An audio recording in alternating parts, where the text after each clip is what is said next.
Hello, good evening guys. Share ko lang uli guys yung dinner nila last Thursday. Late upload na yan guys kasi naging busy sa pagla-live, sa work. Kaya ngayon lang nagkapanahon para i-upload. Ayan, kung makikita nyo guys, ayan na naman siya. Parehas ng niluluto ko dati.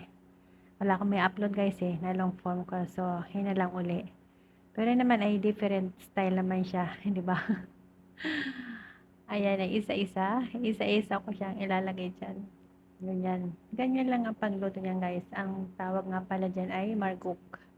Favorite food nila yan. As in, talagang weekly, meron yan. Noong nakaraan, hindi ko lang siya na i-upload kasi kasama ko yung amo ko. Hindi naman kasama sa pagluluto. Kumbaga, babalik-balik sa dyan sa kusina. So, anong nangyari, hindi ko na siya nabibidyohan kasi nakikita niya, nahihiya naman ako. Although, okay lang naman sa kanya na mag-video ako, pero nahiya pa rin ako. Kaya, hindi ko na lang binidyo. Kaya, ayan, maaga niyang pinaluto niyan. Sabi niya kasi para naka-prepare na daw. So, ayan, nakakuha ko ng pagkakataon na i-video yan. Habang nilalagay ko siya isa-isa. Ang style kasi niyan guys, ay kailangan mo siyang hiwa-hiwalayin. Tapos, dahan-dahan lang. Kailangan babasa lahat ng tubig niya, yung ano niya, yung harina niya, ay yung tinapay niya para hindi siya buo-buo pag naluto. Kasi pag binilagay mo kasi niya na sunod-sunod guys, ang magiging labas niya is magdikit-dikit siya. Hindi siya hiwa-hiwalay. So, kailangan talaga bawat lagay mo nakailang lagay ka 3 peraso, 4 peraso, kailangan talaga ilubog mo siya para hindi siya magdikit-dikit pag naluto. Yan, ganyan ang sikreto niyan. Siyempre natuto na rin ako sa kanila kasi nakikita ko yan sa kanila. Tapos nung marunong na nga ako, yan, pinaubayan na sa akin yan.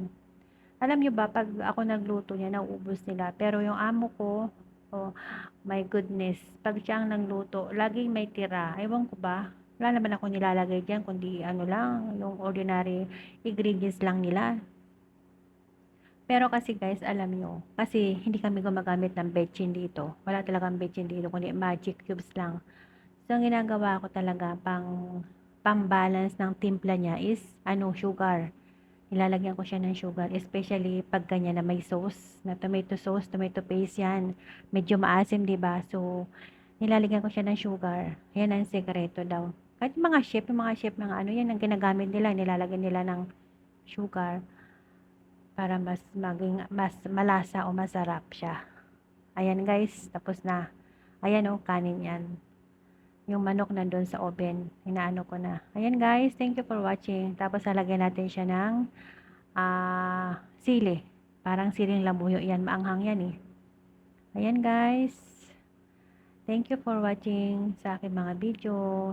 Sana tapusin nyo guys ang panunood. Ayan guys. Bye-bye. See you my next video. Ayan siya guys. Okay, ayan sarap yan sa kanila. Pero ako hindi ako kumain yan.